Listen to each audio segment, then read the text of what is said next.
Bismillahirrahmanirrahim. Assalamualaikum warahmatullahi wabarakatuh. Alhamdulillah, wassalatu wassalamu ala rasulillah, sayyidina wa habibina wa syafi'ina wa maulana Muhammadin sallallahu alaihi wasallam wa ala alihi wa sahbihi ajma'in, amma ba'd. Pemirsa, sahabat-sahabatku di mana saja berada, bil khusus duyufur rahman, tamu-tamu Allah yang insyaallah tahun ini akan berangkat menunaikan ibadah haji. Mestinya tahun kemarin cuma tertunda karena pandemi COVID-19. Mudah-mudahan insya Allah tahun ini kita akan berangkat menunaikan ibadah haji. Lebih khusus lagi jamaah haji Patria Wisata. Insya Allah tahun ini kita berangkat, kalau sesuai rencana 3-4 bus, sambil menunggu bagaimana regulasi dari Kerajaan Saudi dengan pemerintah Indonesia, formasinya seperti apa. Yang jelas kita siap dengan semua skenario yang akan ditetapkan oleh pemerintah Saudi dengan pemerintah Indonesia. Kita siap berangkat full kota. Kita siap berangkat dengan 1/2 kota. Kita siap berangkat dengan pembatasan usia 60 tahun ke bawah dan semua kemungkinan. Kita juga di Patria Wisata sudah siapkan antisipasi dengan berbagai macam skenario. Yang jelas insya Allah kami bersama seluruh tim, dari pimpinan, tour leader, kemudian guide, pembimbing agama, semuanya kita sudah menyiapkan diri. Insya Allah kalau haji dibuka tahun ini, kita berangkat dengan persiapan-persiapan yang sangat matang. Salawat dan salam kepada junjungan kita Rasulullah Muhammad sallallahu alaihi wasallam, Nabi yang pernah bersabda, khudhu anni manasikakum, ambillah dariku manasik haji. Jadi kita manasik haji ini berdasarkan tuntunan dari Rasulullah Muhammad sallallahu alaihi wasallam. Sahabat Patria Wisata dan seluruh calon jamaah haji umroh di mana saja berada, manasik hari ini adalah manasik yang ke-7.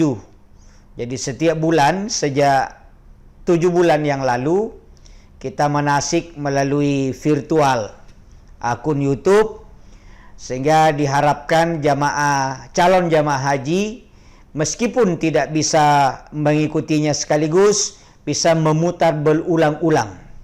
Inilah kelebihan manasik virtual dibanding dengan manasik manual, yaitu ketika kita menunaikan, kita mengikuti manasik, kalaupun ada materi yang lewat masih bisa diputar,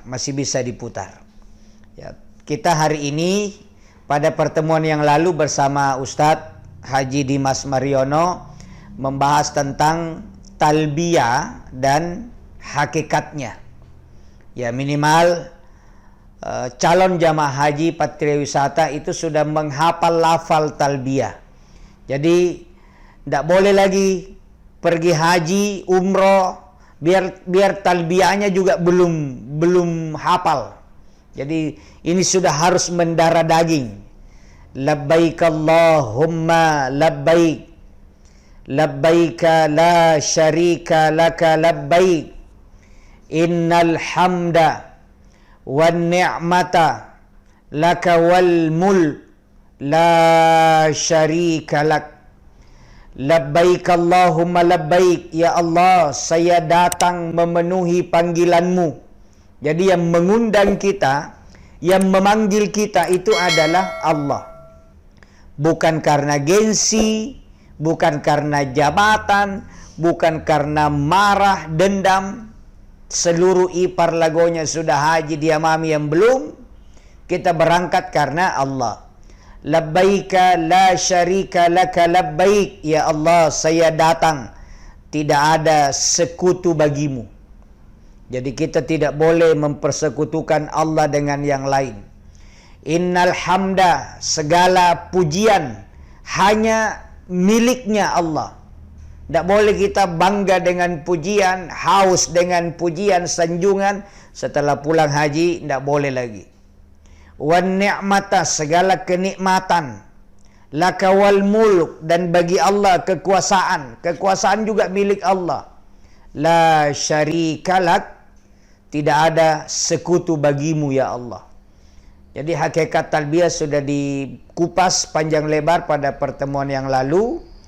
Pada pertemuan ketujuh ini kita akan membicarakan tentang makna dan hakikat mabrur. Ya, biasa kita dengar hadis Nabi, al-hajju mabrur laisa lahu jazaan illal jannah. Haji yang mabrur itu tidak ada balasannya kecuali surga. Nah, inilah yang kita kejar. Cuma sayangnya di setiap manasik, saya biasa ikuti manasik massal. Mohon maaf, misalnya di kecamatan dilaksanakan manasik, calon-calon haji yang mau berangkat satu desa, satu kecamatan dikumpul, selalu dijelaskan, disampaikan, mudah-mudahan seluruh yang hadir ini hajinya mabrur. Semua teriak, amin. Tapi tidak dijelaskan apa itu mabrur, bagaimana mencapai haji yang mabrur, tidak dijelaskan. Hanya disampaikan, semoga haji mabrur. Mau berangkat, mabrur ya, mabrur ya. Sehingga ada orang ditanya, mau berangkat haji, kita hajinya nanti haji apa? Dia bilang, saya mau ambil haji mabrur. Padahal haji mabrur itu hasil. Kalau prosesnya haji ifrad, haji tamattu', haji qiran. Ini mabrur itu hasil. Haji apa mau diambil? Haji mabrur. Kenapa haji mabrur?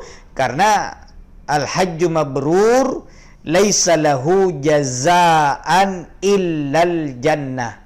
Tidak ada balasannya kecuali surga. Nah, itulah yang terngiang-ngiang di telinga. Saya mau haji mabrur, semoga haji mabrur. Padahal haji mabrur itu kajiannya sangat dalam. Mabrur itu sendiri bermakna memelihara, terpelihara, terjaga, diawasi, itu mabrur. Ya, sama dengan tarbiyah. Tarbiyah itu ya memelihara. Makanya ada fakultas di UIN itu namanya fakultas tarbiyah, yaitu guru-guru, karena dialah yang memelihara, dialah yang mendidik. Jadi haji mabrur itu artinya haji yang terpelihara. Prosesnya panjang. Tidak tiba-tiba berangkat haji lalu saya mau haji mabrur. Panjang.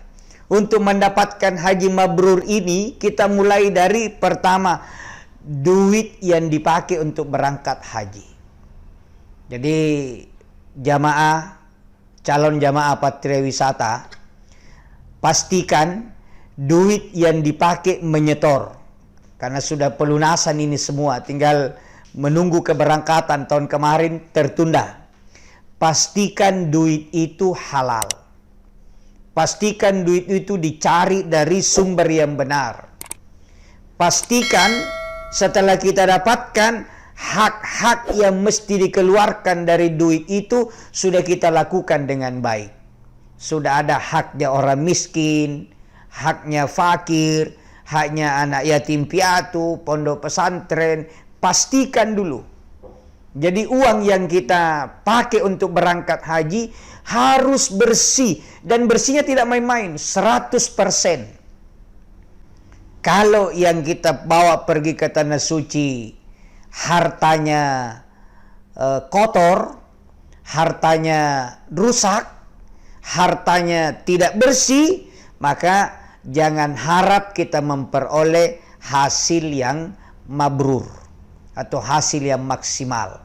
Jadi satu, harta yang kita akan pakai. Kalau manasik biasa dijelaskan fikihnya, ini penting karena ini menyangkut absahnya, sah atau tidaknya. Tapi diterima atau tidaknya bukan di aspek fikihnya. Nah, ini kadang-kadang kita larut di situ. Katanya bimbingan manasik supaya dapat haji mabrur, tapi yang diajari setiap manasik cara tawaf, sa'i, melontar, wukuf. Ya, tidak dikecilkan ini. Ini penting karena ini aspek fikih sah atau tidaknya. Tetapi jangan larut di situ, Bapak Ibu. Tawaf itu sebodoh apapun manusia pasti bisa tawaf. Kan tawaf itu mutar di keliling Ka'bah. Kalau ada orang tidak tahu tawaf, langsung saja bawa, taruh di situ, pasti tawaf. Kalau tidak tawaf sendiri ditabrak sama orang, apalagi berani melawan arus. Ya. Jadi tawaf penting aspek fisiknya, tapi maknanya. Maka mabrur itu diawali dari satu, harta yang mau dipakai, pastikan bersih. Yang kedua, barang yang dibawa ini selain uang, barang yang kita pakai mau berangkat. Jadi untuk apa bawa baju begitu banyak, tapi ini baju campur ini ada dibeli dengan duit yang haram. Pastikan baju, sarung, celana, songkok, talakko, kudung yang kita pakai, yang kita bawa, pastikan bahwa yang dibawa itu adalah dibeli dengan duit yang halal, bukan dengan duit yang subuhat, apalagi yang jelas-jelas haram. Kemudian kita naik, berangkat, niatnya dijaga. Niat ini, kita ini alhamdulillah, saya anggap yang akan berangkat insya Allah ya tahun ini sudah teruji kesabarannya. Bayangkan 1 tahun tertunda. Itu kerinduan kita ke tanah suci luar biasa, Pak. Oh, luar biasa, Ibu. Kita sudah siap-siap mau berangkat, paspor sudah di-store, duit pembayaran sudah dilunasi, kita sudah siap-siap untuk vaksin, tapi kenyataannya kita tertunda. Berarti dari segi kesabaran kita sudah teruji. Jadi sudah aman. Makanya niatnya ini diperbaiki, kita berangkat. Ya. Labbaik Allahumma labbaik. Labbaika la syarika laka labbaik.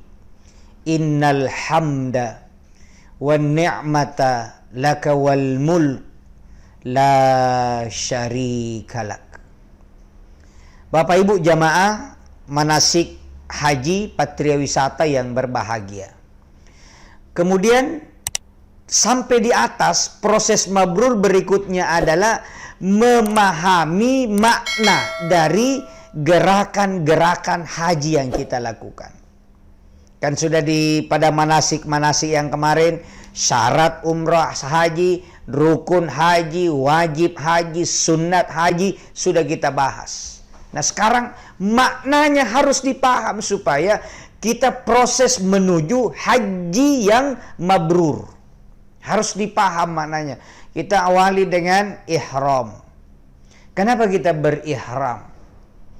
Tanggalkan seluruh uniform, seluruh kebesaran, seluruh keakuan yang membuat kita angkuh, pangkat, jabatan, kedudukan, keturunan, harta, kekayaan, kepopuleritasan, semuanya itu kita simpan, kita kurbankan, kita potong dia. Tidak boleh orang kaya pergi tanah suci, Pak, Ibu. Tidak boleh pejabat, tidak boleh ada ketua umum, tidak boleh ada sekjen, Tidak boleh ada orang populer. Semuanya itu harus simpan di tanah air.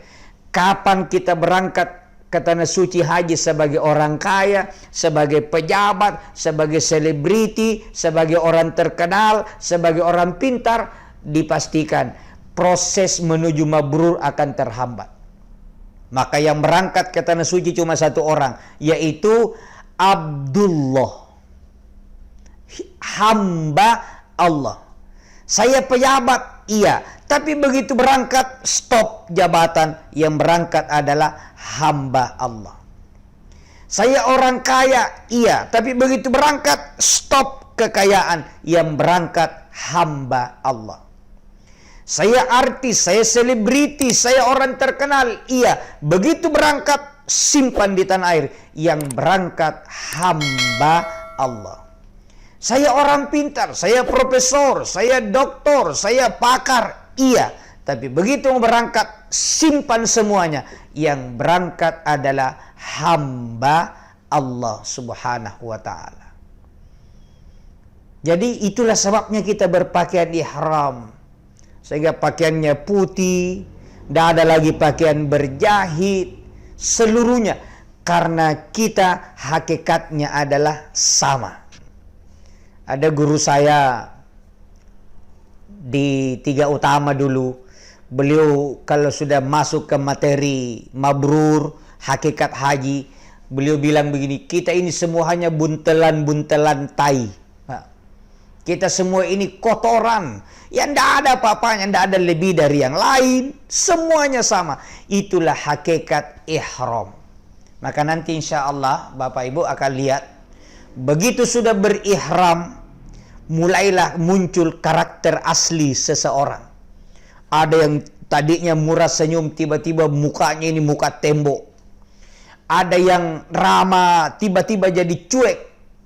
Ada yang adem, sabar, tiba-tiba jadi pemarah. Tiba-tiba dia jadi gampang protes. Kenapa? Karena dia belum simpan semua keakuannya sebelum berangkat ke tanah suci. Tapi ada juga berpakaian ihram sudah itu dia tawadu, dia rendah hati, dia sopan, dia ramah, dia sabar, murah senyum.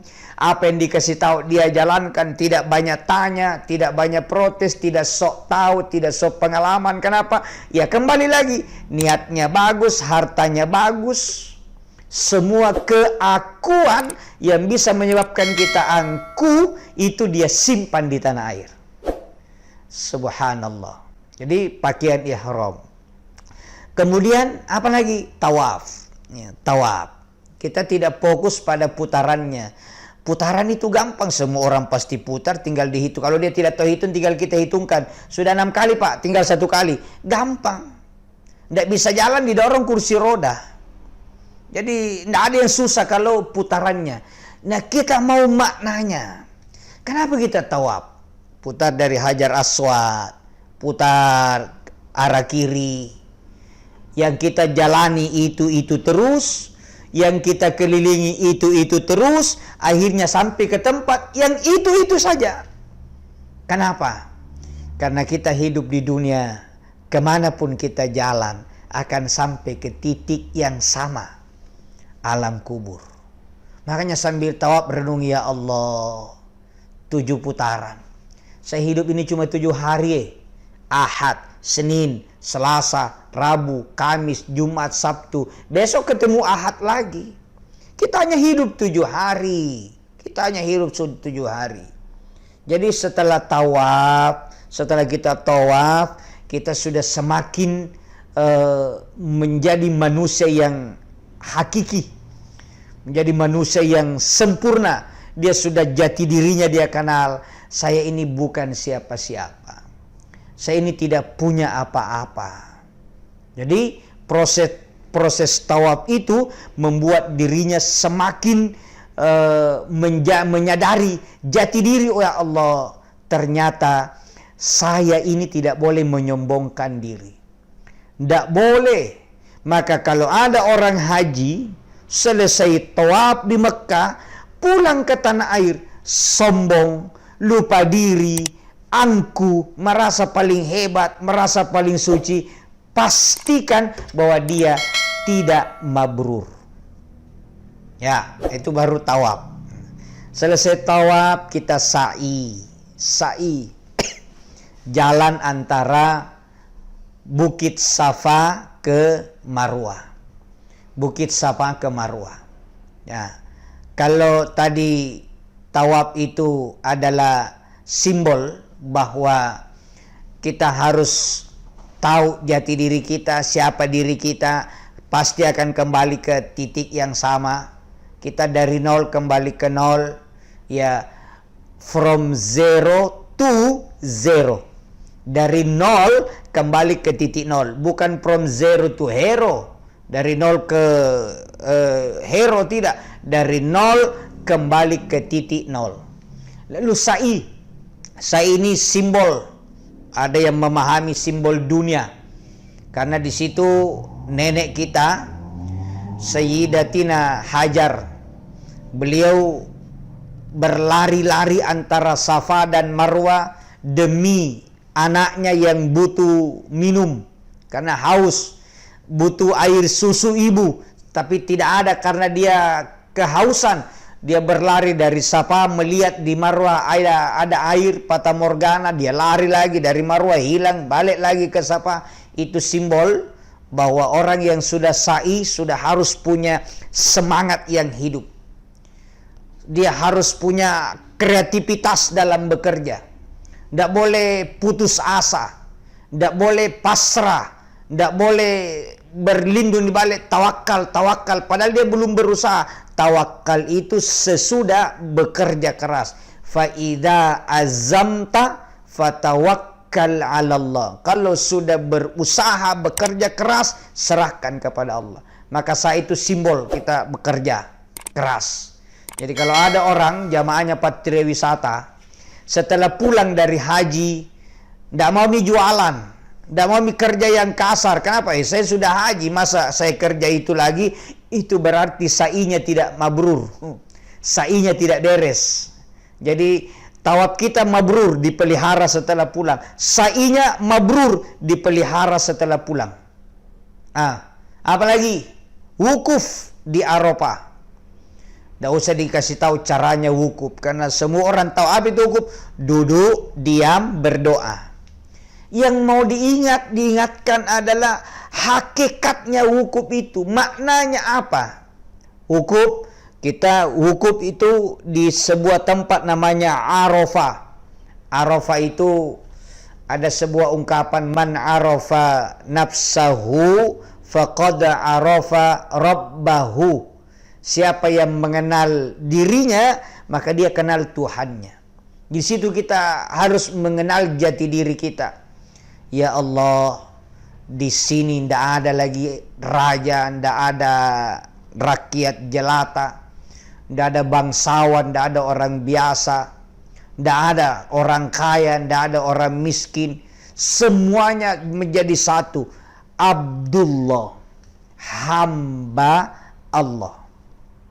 Di situ kita zikir, di situ kita mohon ampun, kita bertobat. Makanya salah satu ritual zikirnya adalah membaca astaghfirullahaladzim 1000 kali. Astaghfirullahaladzim. Kita mohon ampun. Kenapa? Tidak ada orang yang tidak punya aib, kekurangan. Semua kita punya dosa. Tidak ada Pak manusia yang bersih. Maka sesudah wukuf, stop cerita keburukan orang. Stop cerita kejahatan orang. Stop bully orang. Stop permalukan orang. Stop jelek-jelekkan orang. Lagi-lagi, kalau ada orang sudah wukuf di Arafah, sampai di tanah air masih cerita jeleknya orang, pastikan dia tidak mabrur. Karena dia sudah akui banyak dosa, banyak kesalahan. Kenapa masih cerita kesalahan orang? Sesungguhnya kita semua ini ada aib, ada semua gitu kekurangan. Tak cuma Allah menutupi aib dan kekurangan kita. Sehingga tidak ketahuan. Wah, kalau aib kita ditahu oleh orang, kita malu keluar rumah. Tidak berani kita mengangkat wajah kita mendongak ke orang, tidak berani. Kita tertunduk, malu, lesu. Kenapa? Aib kita ditahu orang. Untung Allah menutup aib-aib kita. Jadi salah satu makna wukuf, sesudah kita wukuf, bertobat di situ, saya punya dosa, saya punya kesalahan, kita bersihkan. Jangan suka ungkit-ungkit kesalahan orang lain. Jangan suka ungkit-ungkit aib orang lain. Rahasiakan, sembunyikan. Siapa yang menyembunyikan aib saudaranya, Allah akan menyembunyikan aibnya. Siapa yang bongkar aib saudaranya, pada waktunya Allah akan bongkar aibnya, akan ketahuan aibnya di tengah-tengah masyarakat. Naudzubillah. Apalagi melontar jamarat, kita melontar jumrah, itu melontar. Kalau fisiknya saya kira pekerjaan tayo semua ini, suka melempar mangganya tetangga, suka melempar jambunya om, tante. Tidak perlu diajari kalau melontar. Tapi hakikatnya kita di sana lagi bertempur dengan setan. Makanya nanti di Mina itu kampung setan di situ. Kita melontar. Apa yang dilontar? Setan. Yang dipakai melontar sifat-sifat setan. Ya, angku, iri, dengki, sombong, cari-cari kesalahan orang, merasa paling bersih, merasa calon tunggal penghuni surga, semuanya ini kita bersihkan. Maka sesudah melontar jumroh, kita harus mengadakan permusuhan abadi dengan iblis. Pokoknya bicara iblis, bicara setan, tidak ada. Tidak ada kompromi dengan setan. Tidak ada kompromi dengan iblis. Sudah. Kemudian ditutup dengan cukur. Cukur ini hakikatnya adalah satu, menghilangkan sombongan. Kita bersihkan, karena mahkota manusia itu adalah rambut di kepalanya. Ini yang kita paling sayangi, buang semua, supaya kita tidak merasa, masih ada yang saya banggakan pada diriku. Kalau orang sudah yang paling dia banggakan pun mahkotanya dia berani buang, maka tidak ada lagi yang tersisa kebanggaan pada dirinya. Benar-benar dia ada di titik nol. Saya adalah hamba Allah. Kemudian selesai, pulang ke tanah air. Ini tadi proses mabrur di tanah suci. Ternyata bukan cuma gerakan fisik. Kan haji itu fisiknya cuma 10%. 90% batin. Tapi ada yang bilang fisiknya 90%. Oh iya, itu karena yang dia pelajari cuma 10% ini. 10% inilah yang dibilang 90%. Akhirnya hilanglah hakikat hajinya. Sehingga sampai ke tanah air tidak ada perubahan. Ya, bahasa Inggrisnya ia lao, ia lisu. Dia yang berangkat, dia tonggi yang pulang. Kikir berangkat, gili pulang. Kikiri berangkat, galam pulang. Buaya berangkat, biawak pulang. Monyet berangkat, orang utan pulang.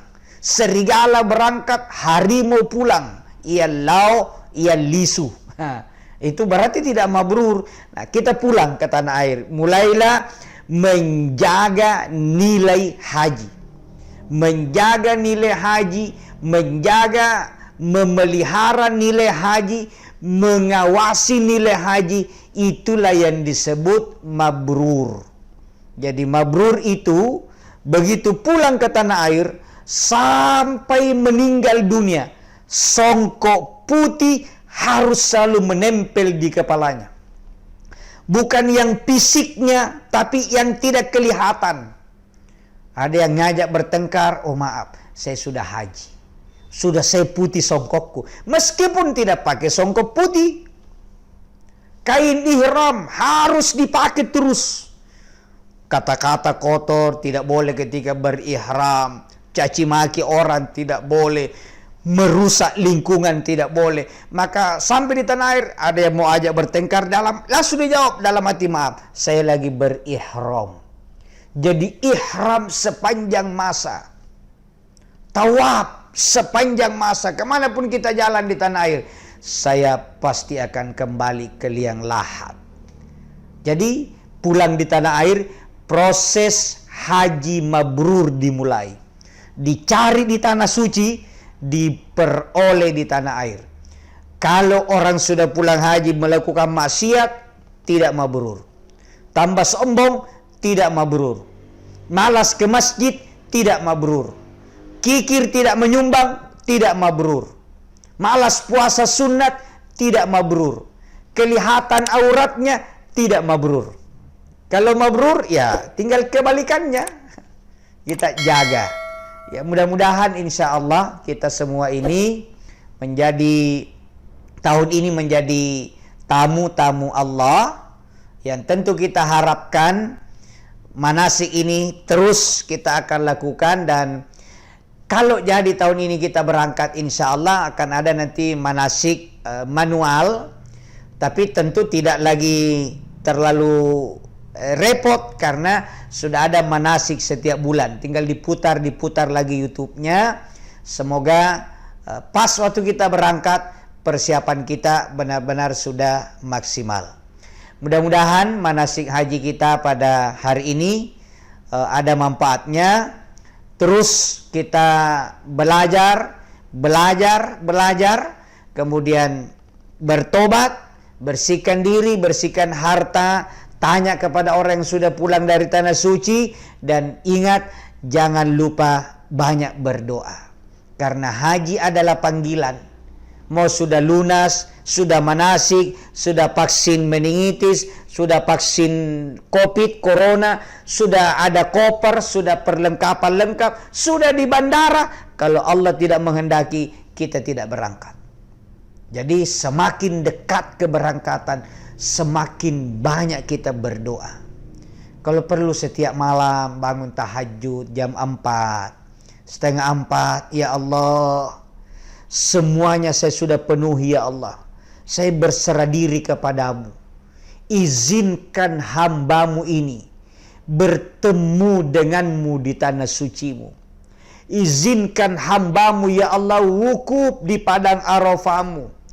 Izinkan hambamu mengenakan pakaian suci kebesaran, pakaian ihram. Izinkan hambamu putar tawaf keliling Ka'bah. Itu selalu kita minta. Setiap malam kita berdoa kepada Allah Subhanahu wa ta'ala. Inilah manasik kita. Sampai jumpa tanggal 10 yang akan datang, karena kita setiap tanggal 10 manasik virtual melalui online. Mudah-mudahan ada manfaatnya. Sehat semuanya, jaga kesehatan. Saya Ashar Tamanggong, mohon maaf atas segala kekurangan. Subhanakallahumma wa bihamdik, nashhadu an la ilaha illa anta, nastaghfiruka wa natubu ilaik.